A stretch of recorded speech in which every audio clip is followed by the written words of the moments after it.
meetings as well. So it's a lot easier for me they can see me at the same time. I can kind of see from a different computer what I'm talking about. So it's pretty good here. Now, I'm going to start this meeting going over philosophy and organization, okay? I know at some of the high school levels you don't get as much time, but some of the organizational stuff can definitely help you, okay? Again, with everything that we do, I'm not going to hold shit back, guys. Like, I ain't some fucking scientist that came with all this shit. No, I've learned this shit from different people, okay? My mentor is Jeff Banks of Alabama. I've learned a lot from him, so a lot of organizational stuff and the drill stuff, a lot is from him, okay? And then some other things I've heard from like Joe Lorg at Penn State or certain guys at different other levels, man. So like I said, I'm sharing my knowledge, and I ain't going to hold shit back. It's just not me. I don't hold shit back. I don't believe in it. I want you guys to learn as much as you can. I'm the same way. As much as I want to learn throughout the offseason, it's the perfect time to do it. And the silver lining of all this right now, hey, you get a chance to learn a lot and kind of sit back and like, am I doing the right shit right now? This shit really, what we really want to do next year. And that's how I'm looking at it right now. I'm really taking my time on all four phases to get it right. Okay, so starting first, we'll start with philosophy and culture. Something I've heard before, and I really like this, and it's the way we teach too, okay? In my meetings, okay, in the practice field, we're going to do all 5 of these things right here. We're going to see it. We're going to hear it. We're going to write it. I'm going to encourage guys to have journals. We make them journals so they can write the answers to the test, really. We're going to say it. I'm going to make them repeat a lot of different things, different key words, okay? And then we're going to go outside and we're going to do it. So those are the 5 ways people learn. And on special teams, a part of the game where maybe you don't get a lot of time, right, to go over that stuff. But if you're incorporating these 5 things right here, you're going to be better on special teams, okay? So I really follow those things when I talk about my meetings and practice and whatnot, okay? And then secondly, you know, what is my philosophy as a 4-core, okay? As a 4-core thing and how I'm going to attack every day. This is kind of like my mission statement, as you would say, right? So the first and foremost, we want to be the most consistent, okay? Energetic and relentless special teams unit in the Pac-12. We do that with our depth. We do that by building a culture by day. And now we're near through this culture on special teams, so I continuously want to see this get improved year in and year out, okay? I talk about this a lot, the one play of perfection, okay? Now, we get one play. It's 4th down. We got a punt. You get one play. Hey, it's kickoff. We just scored. Hey, we get one play. We only need one play of perfection. We don't need a 13-play drive where we need to click on all 13 plays. No, we need one fucking play, plain and simple, right? But all 11 need to do their job on that play and be the best of their ability in order to be successful there, okay? Win the hitting yards. This is extremely important, and this is the reason why we did struggle a little bit on special last year, okay? And this is very important right here, okay? Especially, I think it's all levels, especially at the NFL level because they're tight games, but at all levels, okay? You have to win the hitting yards. And first and foremost, you have to have really good specialists, okay? So spend time with your specialists. Make them better because they're going to help you win those hitting yards at the end of the game. And then returners. You have to have really good returners because no matter what the hell you want to run on special teams, if you're not great as specialist and you're not great at returner, you're going to be average at best. Just plain and simple. They have to be good, okay? And then with our technique and how we teach things, play penalty-free, okay? If we're penalty-free, we will win those hitting yards as well. And then last but not least, I talk to my guys all about this all the time.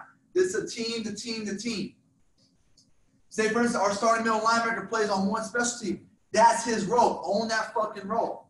If you're the 3rd string linebacker, but you're a 4-core special teams guy, that's your role. That's part of being the team right here. And that team success will bring individual awards. It just does that way. It's going to help you play at the next level at the NFL when we talk to our guys, okay? Because we always want to be number one in the Pac-12 on special teams. I talk all the time. Hey, if we're number 1 in the Pac-12 on special teams as a 4-core unit, number 1, well, now it's going to help us win games. And if we win enough games, we get a chance to play in the Pac-12 championship. We win that game, we play in the Rose Bowl. I show this all the time. I show them a picture of the Rose Bowl. We want to be in this game at the end of the day. But special teams, that 3rd phase, is big on our success of getting there or having the opportunity of getting there. Okay, and how I formulate that, you know, I've always been a guy where I want to have a unit, like, and I want to have an identity with other guys. Okay, and I've used this for a number of years at Cartel. I used it when I was a GA, and I've always just been amazed by cartels, not necessarily the bad ones, but there's cartels all around the world, good ones, bad ones. It doesn't matter. Okay, so I consistently call ourselves a bear down cartel. And I think if you have an identity with your special teams core, okay, and you really stress it, well, then they start, hey, I'm part of the motherfucking cartel, okay? I want to go out and show out because I'm part of this unit right here and take ownership in that, right? So I tell our guys, what does cartel mean, okay? And you might not be able to see this right here, but I'll read it to you, right? And the meaning of cartel is the joining of businesses, right, of mutual interest, secretly to not compete with each other, but rather combine their powers to inflict command over land or entity. So it's like, hey, we got different groups, right? And our job, combined together, we're going to inflict command over our opponent, okay? And then I break it up from there, okay? We're not going to be we're the cartel, but now we're segmented, right? You got different types of cartels in different places, right? So our 4 core cartel names, okay? We have the Nice Soccer Cartel, which is our Pump Pro, right? We're strategic in what we do. We do a few different things that people don't do, okay? Very strategic in what we do. That's why we're the Nice Soccers. Hellfire Cartel, KOC, we're fucking missiles. We're coming down there, we're fucking shit up, okay? By how we play and then our scheme, okay? On KOR, Desert Storm Cartel, okay? We're going to attack. We're not going to sit back here and call fair catch dog game. I'm not about that. I can't do that. It's just not in me, okay? I like our chances to get to the 30, 35, 40 yard line, okay? So we're going to attack. And the Bermuda Cartel, like the Bermuda Triangle, no one knows what the Bermuda Triangle is. They don't know what the fuck's going on there. So for us, every team you play is different on Pump Pro. Well, because of that, we're going to be different every single week. So you don't know what you're going to get week to week with us on Pump Return. That's why I call ourselves the Bermuda Cartel, okay? And so that's kind of like our philosophy. Now, in terms of coaching responsibilities, okay, how we break it down here, which is something you guys can use on your high school coaching staff, okay? How are we going to break it down, okay? How are we going to strategically do this so now we're all organized and structured on specialties, right? Just to show you an example of how we do it, okay? We have our head coach. He oversees all special teams, information, execution, and game planning. Myself, I coordinate all 6, including field goal, block. Okay, I coordinate all those, and I do all the execution, game plan for that while he oversees me there. Okay. Now, how I break it down by coaches. Okay, I have 5 assistant coaches that are going to help with special teams. I keep the O-line coach, the D-line coach, the OC, and the DC out of it. Okay, I keep them out of it. Okay. I have other assistants helping me out. Now, they help me out on the field. Off the field, they don't do anything. Okay, so if for instance I was coaching, safeties, well then maybe we would delegate a little bit more like, hey, off the field, this is what you're gonna do, and I'll go over that here in a second. Okay, and then I break them up into each unit. Okay, so like for instance, Coach Boo right here is gonna work on 3 different special teams, right? Punt return's got the 2s and 3s, KLC's got the 3s and 4s, KR's got the left side, and so on. So our guys know exactly where they're going to be helping from day one. We start this in spring ball, okay? Again, we'll have 4 assistant coaches, and then 1 assistant will be with the returners, okay? And that's our running backs coach, Coach Stewart. He deals with the returners, okay, while I'm working on the other shit right there, okay? Now, if you have support staff, this is something that I go with them, before practice, during practice, what you're going to do. A lot of high school staffs don't have that, okay? So this is just more of how do I strategically do it before practice and during practice that can help you out from an organizational standpoint. Remember, this is all organizational. This is not going to all relate to you, but you can take something from it from being organized. Because especially if you're not organized, as a lot of people know, this shit looks terrible on the field, and then you just wasted 10 minutes of your time. You got to be organized, okay? And then how I bring it up with my GA, right? It's something you can do from, hey, online coach has this responsibilities before practice, during practice, after practice with tagging, okay? Or linebackers coach has this. This is how me and my assistant break it down, okay? We have a list of things that we need to do every day so that we're consistent there. Daily, day in and day out. We've got to be consistent with what we do, and it's a checklist too, right? So for instance, if something's not done, I can look at that list like, hey, Coach Troy, why have you not done this? It's on your list. You got to be responsible for it, okay? So really delegating and organizing your staff on what they got to do daily on special teams is key for your success and for everyone to be on the same plane right there, okay? So we're all speaking the same language and all doing the same things. Now, how do I go into that? Now I got that organized, a little bit of philosophy. Now I'm talking about spring ball and fall camp. How do I organize that so that it flows, right? Because nothing's worse than having something like, hey, having a plan, you're going day by day with it. You wake up, you're like, all right, what should we work today? Should we work pump pro today? Nah, fuck that. If you're doing that, you're not going to be successful, okay? You have to be organized, okay? And it has a flow, and it's got to build its way up so that at the end of fall camp, at the spring ball, you have your playbook in. You have the collection of things that you wanted to teach, and it flows perfectly. Now they get it. So it's got to flow right. So things that I question before I start, okay? And this is key for me before I start building my spring ball organizational install and my fall camp organizational install, right? First of all, how many practices are we going to get? What's the allotted time? Am I going to get 8 minutes per session, 5 minutes per? But how many of those am I going to have, okay? How many ST meetings am I going to have? How long are they going to be? Because I can't put together a 30-minute meeting and I got 10 minutes to talk. That's too much information. So you've got to know that as well. How many scrimmages are we going to have in spring ball? Are we going to have 4 weeks of spring ball, so it's 4 scrimmages? You don't know. If it's 5 weeks, what is it going to be, okay? What are your competition days? You have to implement competition. I'm a very big believer in that, okay? So I'm going to definitely implement that. What do you need to focus on? And that's from what? Self-scout from last year, your situational, and how to build culture, especially in spring ball. How are you going to build culture because you're not playing a game yet, okay? Are you installing anything that is new? For me, this year, KOC is going to be brand new.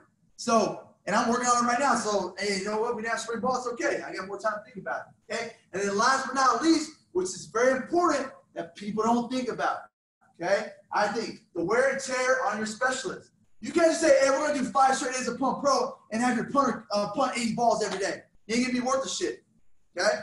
So you have to organize around them so that it flows right with them as well. So they're fresh every single time you go out there and punt in front of the head coach, okay? So I answer those things, and I get those answered, and then I build it together. So as I look at, for instance, spring ball 2020, which we were going into, we had 4 practices. I had 22 practice segments. I had 4 scrimmages, 15 meetings, and 4 competitions, okay? And what was my focus this year? Okay, compared to 2020, pump pro was a big focus for me, and KOC. Then it was KOR, fill from the block, and the last was pump return for me, because I didn't really change up a lot of scheme stuff there, okay? So those are the things I had to answer there, okay? And then what's important before scrimmages, right? What's important before scrimmages, right? I mean, you have to have punt. If you're going to go punt versus punt return, you better know how to cover, you better know how to protect, because if you go into a scrimmage not knowing that, well then, now you're just wasting time. So I then put it together. I know you can't really see this on here because there's a lot of writing here, but this is my install calendar. So I put all the information I just tagged to showed you right there. I put it in here. So like for instance, on Monday, practice 1, I'm doing fill block install number 1, and then fill block install 2. And I have right next to it the drills laid out next to it. And it goes every single day, even on off days, exactly what I'm gonna do every single day. It has to be that way because now I know exactly what I'm gonna do. And if I have to change it, well, now where am I gonna pull from? Or where am I gonna X out? Am I gonna X out a competition drill or another day of install? But you have it laid out. So now it's organized, right? And this is 3 pages of it, right? Because it's 15 days, but it's very organized and it's gotta be that way in order I know exactly what we're gonna do that day, okay? And so like for spring ball, pump pro, the installs I was gonna do, I had 6 installs, pump return I had 5, KO I had 5, but it's just another way to pull, right? So that I'm organized and make sure everything flows pretty good there. Now for fall camp, okay, now you have a lot more days, like especially at us, we get a whole, about 3 weeks of it. So now I had, you know, looking back at fall camp 2019, I had 45 practice segments. I had 11 special team walkthroughs. I had 29 special team meetings, okay?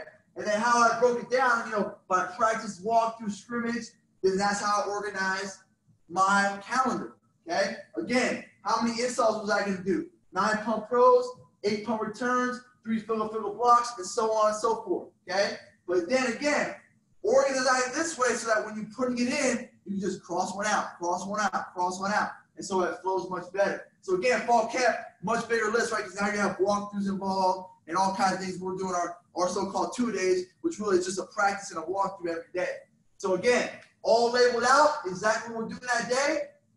So now when I make my script for the day, I just kind of copy and paste. All right, that's what we're doing. It's already done. It's already formulated. And I do this probably in June before, you know, fall camp usually starts in July, end of July for us, or the first week of August. But I'll do this in June, maybe the first week of July, and get that done and start making my meetings from it. So another thing why it helps you just click in my head, guys. When you make this, right? Well, now I can formulate my meeting off that too. So I can go 10 meetings ahead and really get those meetings right. So now it just flows, and now I'm just, hey, just really just working on it the day of. Hey, I've already put this meeting together. Now I can, hey, just look at it shortly, pick some things up, add some new clips, and then go from there. Okay, again, there's 3 pages of that, and then we go from there. So that's kind of how I organize fall camp and spring ball.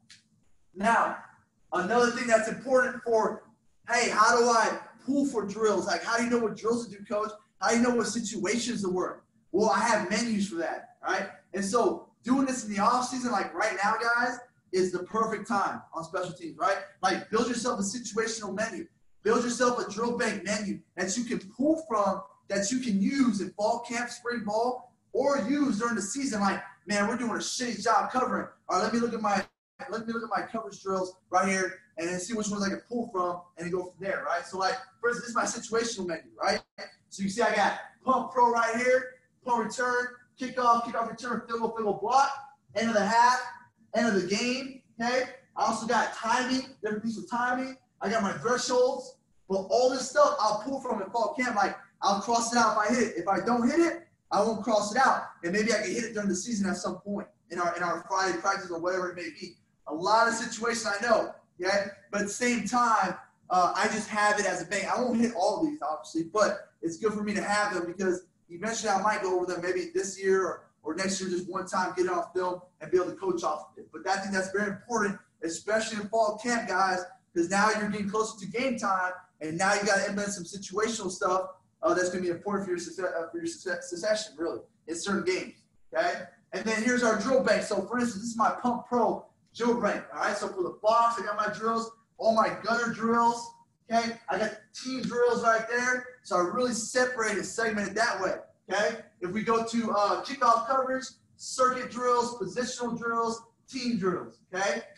Kickoff return, our punt return, our attack zone, transition, and finish zone, all the drills that we're going to do there. And then kickoff return, the same thing. So you can see how I can just pull from those deals. So if it's for some reason that, hey, I'm having trouble one day thinking like, hey, what do we really want to do here? And maybe there's a drill I haven't done in a year or a couple of years. Instead of going back through all the film I have, I can just look at this menu right here and pull from that. Like, oh, shit, that's a real-ass drill. I haven't done that in like 3 years. Let's pull a film when I was at A&M. Let's pull that drill up and let's do that one. That's a real-ass drill. Okay, so this something like that I think helps us a lot, or helps me a lot when organizing fall camp and things like that. So really, in essence, from an organizational standpoint, that's what it comes down to. And yes, I organize our specialists and I have, drills for them daily, what they need to do. And that's based off, what kind of time you have with those guys. That's always different for everybody at the college level. It's totally different than high school. I get that. But I think having something organized for them is key, and making sure those guys are being trained the right way and not overused. Because if you're overusing them, hey, I don't care if he's a Power 5 kicker, he's going to wear out at some point. Okay, you don't want to wear that guy down. You want to have him fresh, and then always work with the returners, make sure they're catching balls and use situations, stuff like that. Okay, so that's really my philosophy and organizational stuff that I wanted to go over. And now I want to go and kind of get into pump and turn. Okay, and really, in this meeting right here, I'm gonna get some water real quick. In this one right here, I'm gonna cover drill work and exactly how we do it. Really, day 1 and day 2, because after that, it's all scheme. It's all situational. It's all scheme, because it's just like you guys. All right, it's not the NFL. We're not going to see pro-style punt. We're going to see pro-style punt 1 week, 3-man shield 1 week, 2-man shield the next week, and some bullshit the next week that you've never seen before. So every week is different. So having a foundation of technique and drills is important, because now you just got to install the scheme of the week and go from there. But the most important part is understanding the different zones right there, and how you're going to attack, how you're going to win in the transition zone, and then how you're going to finish to be successful. At the end of the day, if you have a good return, find the vertical seam and let's go. So we'll start with punt return right now, and I'll go over my goals and philosophy on here, and a couple whole picture deals, and then I'll go right into the drill work from there. Okay. So our goals, first and foremost, 100% possession. You've got to find a guy that said that. We struggled this year on that, okay? So my goal this year is find a guy back there that's truly confident every single time. You don't have that right there, you lose a possession game 2 in a crucial part, first quarter, fourth quarter, you lose a game. So 100% possession is very key for us, all right?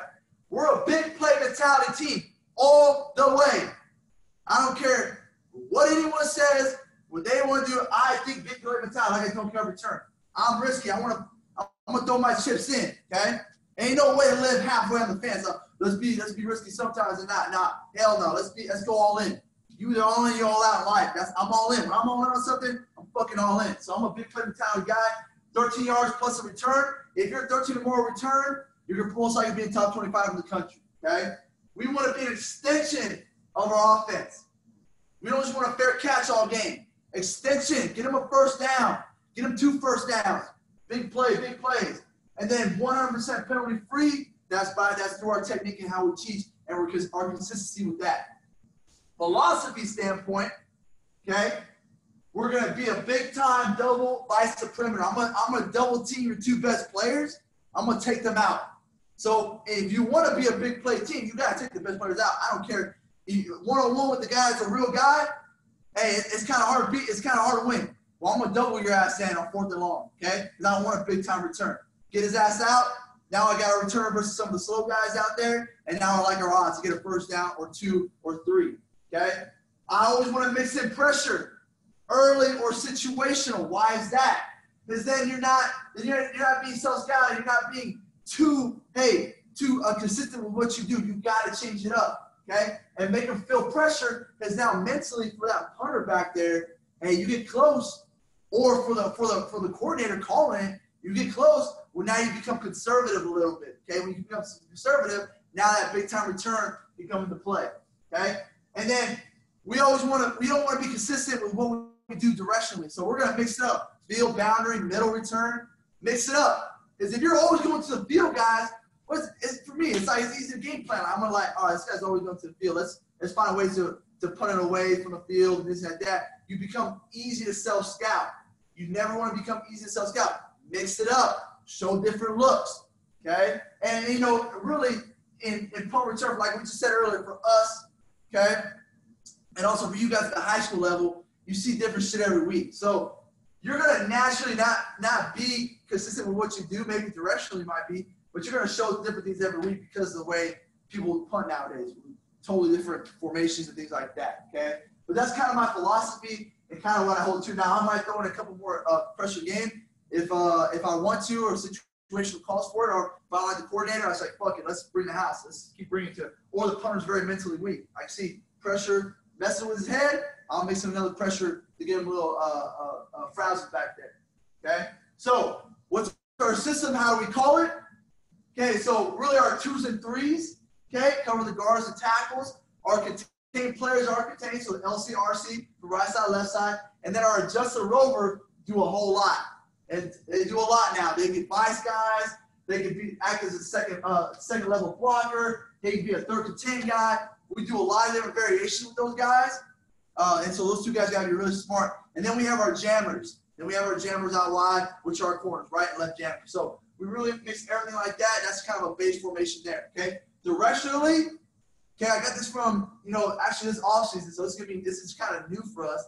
When we talk direction, right? I used to say matches middle, red and blue, right? A lot of people do that, I like east, west, and north, okay? Why? Because when you're facing the guy and I hear 2 contain east or east 2 contain, shit, I know the turn's going to the right.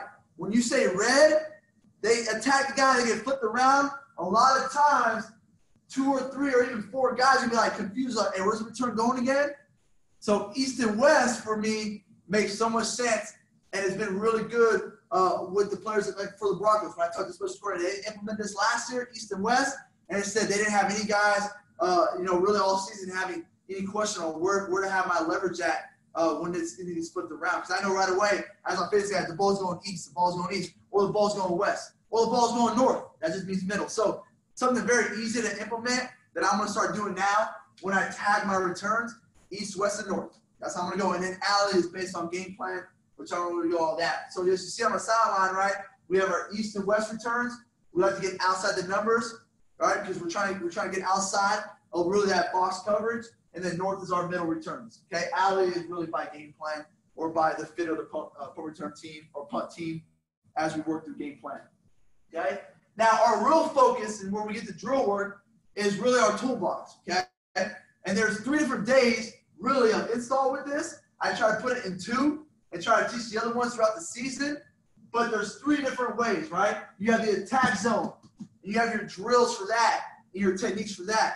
You have the transition zone in the open field. You have 2 different kind of techniques we talked about, okay? And then you have your finish zone, okay? That 10-yard window of contact, right? And what drills am I going to use so I don't push the guy in the back, okay? And get that flag drawn, okay? So I'm going to start first with really our day 1 install, right? Of punt return is our attack zone at the line of scrimmage. What are we trying to coach here? What are we trying to teach here, okay? We have really 4 techniques. This kind of goes with these 2, but choke pin, choke wheel, slingshot, and the vice double team on day 1, okay? All right, so as we start off, we look at the choke technique, right? Like, what am I going to do with the line of scrimmage, coach, before I wheel him or I pin him, okay? We call it the choke technique. There's 3 different steps. The first thing, when that ball snap, I'm going to attack my man and squeeze grapes. So I'm acting like I'm squeezing grapes on the shoulder pads, top of the shoulder pads, right? Thumbs up, thumbs up. I'm going to get to a basketball shuffle. In saying that, I want to stay as square as I can for as long as I can. Because now he's working what? Lateral, right? So it's delaying the time that he's got to run down instead of vertical. You make him go lateral, you're opening up a vertical seam for your return. You want him to work lateral as long as you can. Now, once you feel like his body's getting outside, well, now I what? I tilt that guy, I long arm him, and I get into that trail. We call it 1 by 1. Okay, hand the baton off. I long arm, get the trail. We want to dominate the line of scrimmage, create space between the cover man and the return. Okay, choke technique, right? So here's a couple of good examples right here. As you watch right here. So watch right here. This is, I got this from Minnesota Gophers now, but watch. This is a good example of what? Hey, shoulder pads right there, thumbs up. I'm staying square as long as I can. I'm in that basketball shuffle, okay? Okay? Then, watch right here. As he gets outside of me, and I feel that body, I don't want to hold him and get that penalty. Well, now I just long arm him. I push him out wide, long arm, and then I get to my trail, which is going to be 1 by 1. Here's a couple of good game examples right here. Watch number 9 right here. Watch him attack. Watch where his hands are at on the outside shoulder pads. Watch him work lateral with this guy. So watch that delay right there. He's not working vertical. That's good. We're opening up a vertical seam right there in coverage, okay? And then watch. Once he gets beat, now he long arms him. And now look at this guy. Returns about catching his ball. This guy's about 40 yards away. That's a great job of using that choke technique at the line of scrimmage, okay? Here's another good example, right? By 2 guys, right? 18 and 9, right? 18 and 9 right here. Watch them attack. Watch where the arms go, right? On the shoulder pads, thumbs are up, right? They're trying to work that shoulder. The guy gets outside quickly.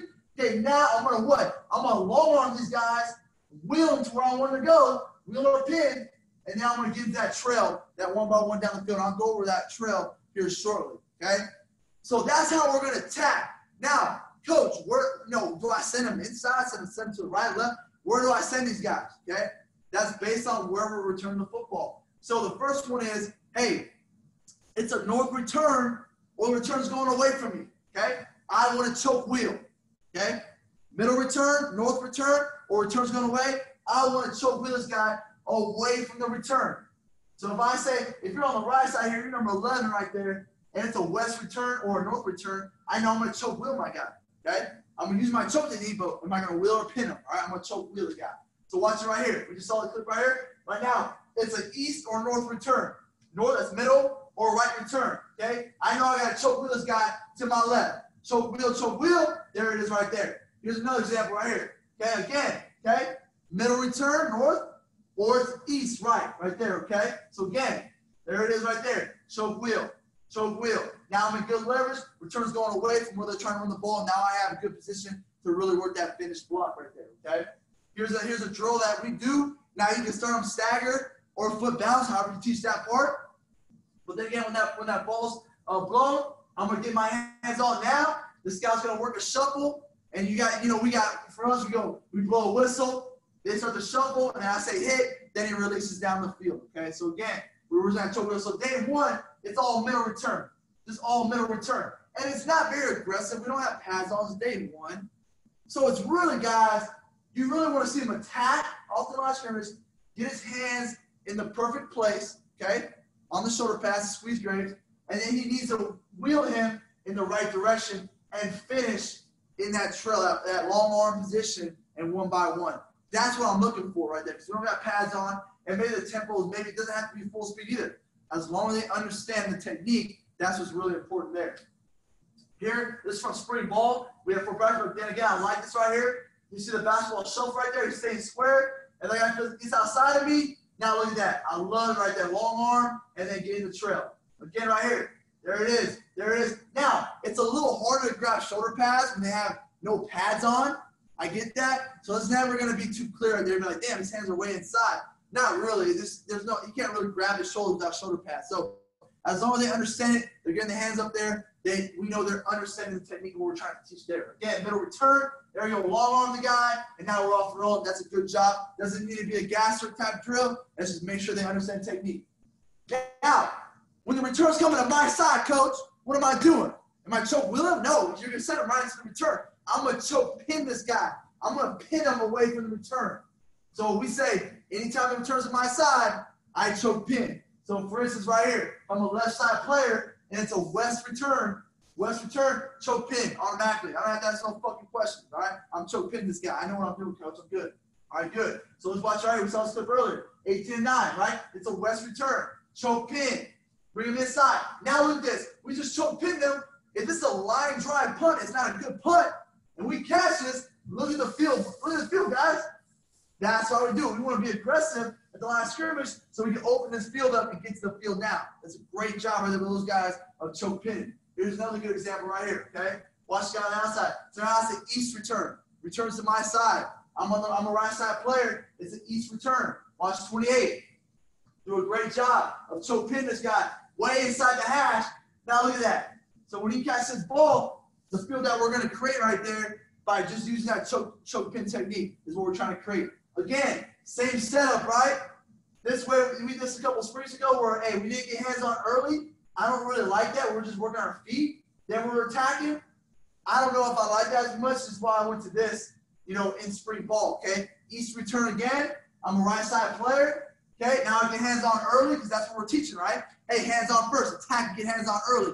So that's what I would teach off the bat. It's something that we've changed from previous spring and fall camps. Let's just start and get hands on right off the bat. Right, we're trying to coach them to do, right? Let's be consistent with what we're coaching, right?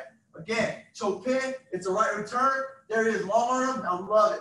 Now it's a west return, I'm a left side player. So all you gotta do is tell them, hey, if you're a left side player, it's a west return, return to my side. Hey, if I'm a right side player, it's an east return when you're doing the drill, okay? Again, there we go. I blow that whistle. There it is, there he is. Basketball shuffle, there he is, staying square. He gets outside of me.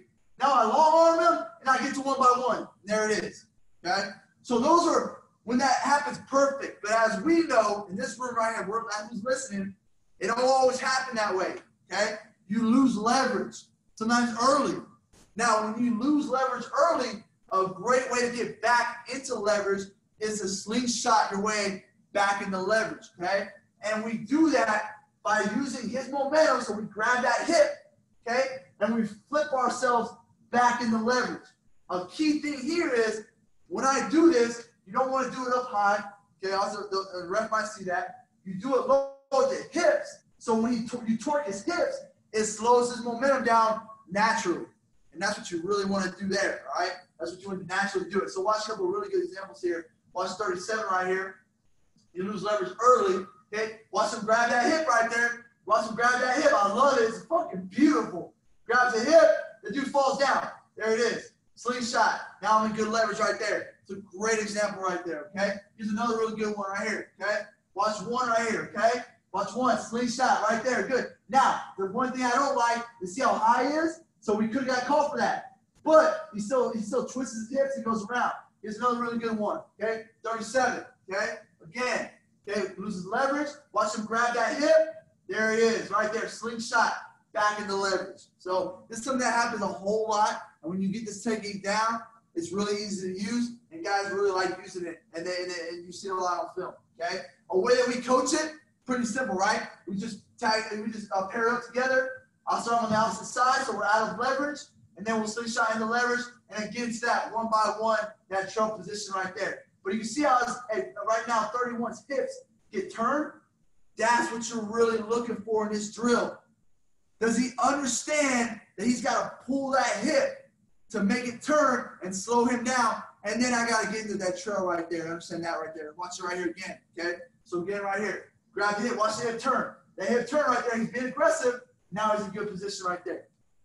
So again, really focusing on starting his hand on the hip is key. So again, as you see right here, where's his hand at? Starting on the hip. Hey, brother, you got to start your hand on the hip. Don't go upper body. Let's go lower body. And then make sure you aggressively pull that to use his momentum to get yourself slingshot around to get that perfect leverage that you want to be in. Okay, so that's really key there. Okay, so how I organize that day one. Now, I'll go over advice here after this, but you know, sometimes with time constraint, if you have 10 minutes, I think you can do 4 drills, which I'll show you after this. If you had 8 to 5 minutes, you could probably do 3 and be effective there. Okay, so how I do it, group 1 is choke pin, group 2 slingshot, group 3 choke wheel. I have the coach that's coaching that drill, okay? And then I have the players, right? So I send this out a text message. I hang it up in the locker rooms. We go from there on this side, which would be our other field, will be the returns, right? With Coach Stewart, then he has his drills that he's doing. So I'll put that on our script behind it so we know exactly where those guys are going to be at on the field and how we're going to rotate and so forth. So that's another organizational thing I think is important to have on your scripts so the guys understand where they need to be at, okay, when that whistle blows for special teams, all right? Now, I talked about this as day one as well. If you have the time, 10 minutes or so, you should be good. But the vice double team. Now, we do this a little bit, quite a bit. You see it more in the NFL. But at your level, guys, hey, man, if you could vice their best player, just one guy, is that going to help? You're not going to make yourself vulnerable there. Hey, become good at vice, guys, because you can take that guy out, and now you give your guy a chance to really get a really good return or be a really good punt return team. So how we teach vice, okay? So first and foremost, on the vice, we want to line 1 foot away from each other, okay? And then we want to have 1.5 to 2 yards of space right here. Because the space is a man's best friend in a vice. Because why? He's got really a 3-way go here. Give yourself some space to react. Don't be uptight because he beats you quick. You're done for, okay? The first step that you take as both the vice guys, you have to step with your outside foot in relation to the cover man. Why is that? Because he can go either way, okay? So if you step inside and he releases to your side, well, then you're done. Step outside, because if he comes to my side, well, now he can't get outside the shoulder. We don't want him to capture that shoulder, okay? Play with your outside hand. Don't turn your body for as long as you can, all right? If he goes away from you, as you take the outside step, plant it and go chase your vice man's hip and go close that door, okay? Go close that door. We always want to force a third door release, okay? And what does that mean, coach? Well, hey, the first way he goes, that's the first door. He's trying to win by a first door release. The second door, he's always going to try to split you guys. That's the second door release. The third door is completely opposite where he tried to go the first time. If you do that, you win every single time. We want to force a third door release at all times, okay? So a couple ways. First day, like if we're doing that circuit on day one, if I had 10 minutes, this is what I would do, right? Just to teach that relationship is I want to see their footwork. So all I want to see right here is them taking an outside step, staying square, and then when the ball, if that return, or that gunner goes away from me, I want to go chase the hip of my vice guy and close that second door. And that's the drill right there. Pretty simple drill, nothing hard about it, but just teaching relationship right there and teaching the fundamentals of it. Okay, again right here, watch their first step, okay, outside step, stay square, the ball goes away from, the return goes away from me, I'm sorry, the gunner. Now I'm going to chase that hip of my guy and close that second door. We call that mirror vice drill, okay? Got it from the Jaguars, right? They do a lot of, okay? Now look, when you don't take that outside step, this is what happens, right? So watch 6 right here. Take an inside step. He takes an inside step. Well, look what happens. Now you guys over trace right there, you're out of leverage, and that's what happens with a good return or a good gunner right there. He just beats you off the bat. But when you listen and you give yourself some space right here, and you take an outside step, and now it gives him a much harder chance. What you lose that first door, you lose it right now. Well, now the vice guy away closes that second door. Now you're done for, okay? Now all you do is force the third door release. Done play right and that's how a vice should look. Again, right here, okay? Good steps right there. Great steps. Great steps. Stay square, close the second door. There it is right there. Done for, okay? Now that vertical seam is going to open. Now return's going to catch it and have a lot of space to work with because now the gunner, their fastest player down, is not down the field, okay? And that's what you want there, okay? Now, here's how it looks in the game, right? Oregon, they always got really good players. They always got really good gunners, real speed. So I like to vice those guys. So watch right here. By both these guys. Both take an outside step, okay? You stay square as long as you can. Go close the second door. And this is exactly how it should look at the end of the day, all right? Now, their fastest player is right here. And now we're catching the ball with about 10 to 15 yards of space right there. And that's what you want when you have a really good return. Is now you can find that vertical seam, hit it north, and go. Okay? So that's why we do vice, and that's why I think it's very important that you vice players, whether that be a guard, tackle, or a gunner, really a lot per game. And I try to do that quite a bit. You know, a lot of guys you're starting to see that a lot more in college football with the vice stuff. Okay? Now, so that's the attack zone, right? Well, now here's the transition zone, the open field. Okay? How do I stay in relationship with this guy? Okay? How do I get a good relationship to where at point of contact in the finish zone, I'm going to use my technique and be able to finish the right way, okay? The first one is, hey, when you're in a perfect relationship, we want to stay in a one-by-one. All right, you're the same speed as this guy, okay? I'm able to run down and stay in that one-by-one relationship, call it hand the baton off. So when you hand the baton off, usually, you know, it's not necessarily one-by-one, but we just say it that way, okay, for our guys, all right? So we're one-by-one. I'm in a great relationship with this guy so that when he breaks down, I can break down and then finish the right way, okay? Let's watch a bad example of this right here, okay? So what? I always tell our guys, if you're at the same level or above the guy you're trying to block, you're going to outrun the play. You're always going to outrun the play because he can see what's happening right here. Like right now, watch. This guy right here, he's at the same level. The guy just arm over, cleans up, arm over, and now he just lost him, okay? So you don't want to be at the same level or above. You want to be in that one-by-one relationship. So you get when he breaks down, I break down, and now I get finished the right way. Okay? Let's watch it right here. So watch this guy right here. I'm in a one-by-one relationship. One-by-one relationship. Now, when he catches and goes, now he breaks down, I break down, and now I can sit and fit right there, and now I got a great angle. Okay? That's why we teach that right there. Now, what happens, like a lot of times, this is what really happens, is you're running down the guy as fast as we thought, and maybe you're just not as fast. Well, if you're really getting beat, you know where the return's going. So we want to midpoint this guy, okay? We want to intersect, okay, the cover man and the return at that midpoint. At that midpoint, we got to intersect them right there. If we're losing it, we're not in that one-by-one relationship. So we can lose a little ground and then finish in the right way, okay? So a couple good examples right here. Watch 20, right? He's losing at 32 here. He knows it's an east return. He loses a little bit of ground right there. He then midpoints this guy and then blocks him right there. And now we open up a vertical seam right there, and our returner finds it. Okay?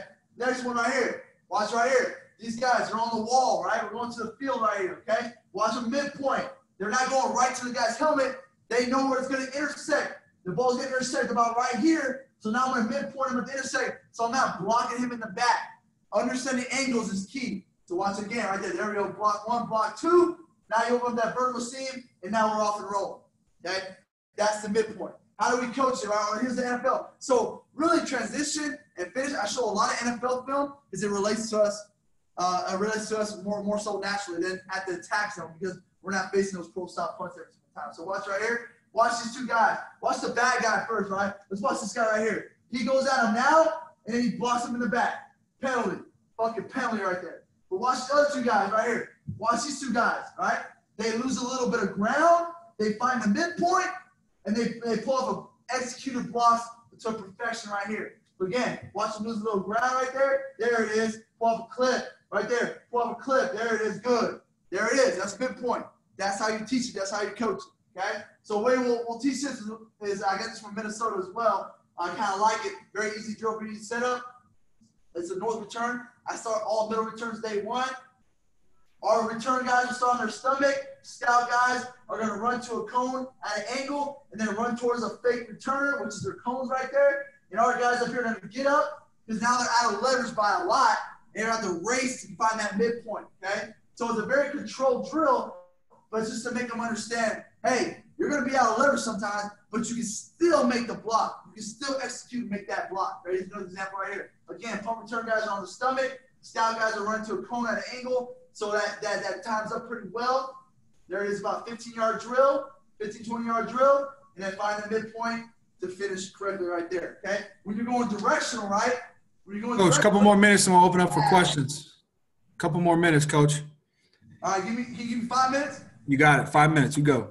5 minutes. I will finish on real quick, all right? So we'll skip through that, but you get the point there. All right, live zone right here, okay? Live zone. Hey, we started 5 minutes late, by the way, so give me 5 minutes. I appreciate that. So, hey, we got the finish zone, the 10-yard point. So now I know my attack zone. Hey, I know my transition zone. Well, how do I finish? How do I not get that penalty call on me? 4 different ways: sit and fit, pull up clip, back block, plant, retrace, okay? First one, I'm in perfect relationship, right? We talked about that. We're in one-by-one relationship. I want to sit and fit, okay? I read the stride. I get to that 5x5 box. When he breaks down, I break down. I get my hands on. I get to that basketball shuffle, and I finish on that guy, okay? So watch it right here. Don't lose that. Watch right here. Here's one right here. He breaks down, I break down. There's the sit and fit. Get his ass out. Now I get that lane to the field side, okay? Again, right here. Watch one right here again. He's a good relationship. He breaks down, I break down. And now I just sit down on that guy and finish right there. If he tries to work up the field, I finish with the rip, okay? Again, at the NFL level, right? That happens all the time. Sit and fit. Great relationship. Sit and fit. Open up that vertical seam for that return, okay? Here's the way we coach it right here. So we start in that 5x5 box. I'm already in a good relationship. I'll blow a whistle. That's the scout returner right there. He's going to pick a side. It doesn't matter. But once that return gets above our guys, our scout guys are going to try to plant and retrace. And now we're going to finish with the rip at the end. So we're not holding on that guy. So we're going to teach sit and fit. When the ball passes me up, well, now I finish with the rip right there. So that flag's not called for holding right there. Okay, again, another way to do it right here. Another example, right? Again, 5 yards, get 5x5 box, sit and fit. Guy gets above me right there. I'm going to finish the rip and try to get all I can effort-wise. Like right here, I fall down, but I still want to finish with that rip right there and not get that flag drawn on me, okay? Next thing, pull up a clip, okay? If you're not necessarily one-by-one, you're not great. Well, now I want to get to that midpoint, right? That's what we're talking about, midpoint. And then I want to violently rip my shoulder, my elbow across the opposite number, okay? Sometimes you got to involve the hip as well. Involve the hip, slows the momentum down. But you don't want to just run past the guy. Get your body into him and be aggressive with it. Okay, here's a good example of drill work right here with the pop-up. We're starting out lever about 2x1, but watch him right there. Aggressive across the opposite number right there. Slows momentum. I want to see that guy stop right there. I want to see him stop. Watch right here. Again, see him stop. There it is right there. Be aggressive with it. Good. Rip across aggressively. Okay, again, watch 28. Rip across aggressive. There it is right there. I want to see his momentum get stopped as he goes to that pop-up, okay? Here's a good example right here. Watch 19, right there, pull up a clip, watch stop momentum, and now you get Christian Kirk to the fucking field right there. That's how it should look there, okay? Again, right here, pull up a clip, right? Out of leverage, rip aggressively across the number, stop the momentum, and let's go, okay? Watch at the NFL level with Tyreek Hill. You got this a lot with Tyreek Hill. Watch 19. He goes in midpoint to the guy, midpoint, pull up a clip, stop the momentum, and now you're the fastest guy in the NFL getting to the field side. Next thing, I got 2 more to talk about, right? We got back block, okay? Some guys don't feel comfortable ripping. They just don't feel comfortable. They just don't. A lot of D-linemen, linebacker. So I teach them, hey, just basketball, box out this guy. Back block, right? Box his ass out like you win a basketball pickup game, all right? Again, easy way to do it. Watch 23. Just right here. Get your ass into him, get your back into him, and really just shield him off with your arms, so he can't go plant and retrace and make that play, okay? Here's another good example right here, 51. Bigger linebacker, DM body type, right? Basketball box out, right here. Watch right here, 37. Box his ass out, there it is. Box out, there it is, back block. Okay, watch it right here. Right here, Christian Kirk again. Barca War guys, right here. Back block. And now he's sent 3 down the sideline, he's off and rolling right there, okay? Again, at the NFL level, right? NFL level, back block. You see it everywhere. By the vertical seat, now he goes down and scores because that one block right there. That's how important it is. Okay? And then last but not least, hey, I can't black block, I can't midpoint, I can't pull up clip, can't sit and fit. Now I want to plant and retrace, all right? I want to put my foot in the ground and work to another level guy to the return side. Okay? So here's a bad example. We watch 25. He's lost. He's done. Punt, retrace, get to the return side. Okay? He doesn't do that. Now look what happens. One of these guys come down and they make that play. Okay? Punt and retrace. 5 second level. Watch right at the NFL level, right here. Watch 15. He knows right here. He can't bug anyone there, so he puts his foot in the ground, works to the return side, takes 2 for 1 right there, and now they get an extra 10 to 15 yards. And that's what you're looking for there. Easy drill setup right here. Tell them the direction, tell them to sprint for 5 yards, peel around, and work to the block side. Okay, so right here, again, all right here is a west return, west, west, west, and they go sit fit right there on the pop-ups. We're on the back.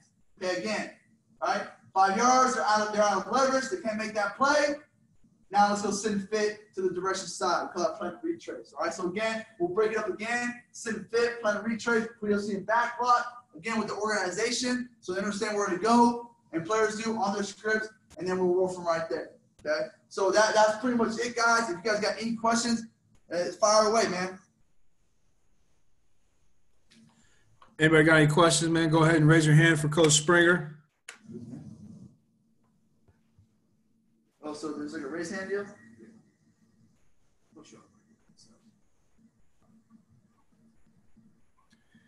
Hey, Coach, real quick, it was kind of glary though on when you're going through at the beginning, your first slides, as far as the drills and stuff. Just for in a high school coach's perspective, what are one thing that if you're a high school special teams coordinator or head coach, what's one thing that you would just iron out and spend the most time on, in your opinion? Pump pro. Pump pro. Pump pro without a doubt, because obviously you're gonna be in that a lot. It's your 4th down call. It's your 4th down call. So pump pro, the most important without a doubt. And after that, to me, honestly, coverage always is the most important. His return, you can be simple on return and just be really good with your technique and be very successful. And especially if you have a Division I guy back there catching footballs, that always helps. But pump pros gotta be sound and kickoffs gotta be sound. Absolutely 100%. Love it. Coach Price, you got a question for Coach Springer? AP in the house.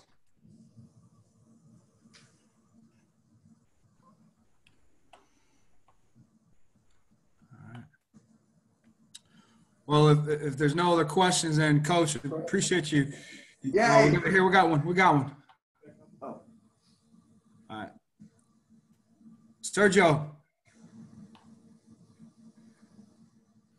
you're up. Yeah, I have a question, Coach. You didn't mention about it, but I'm sure you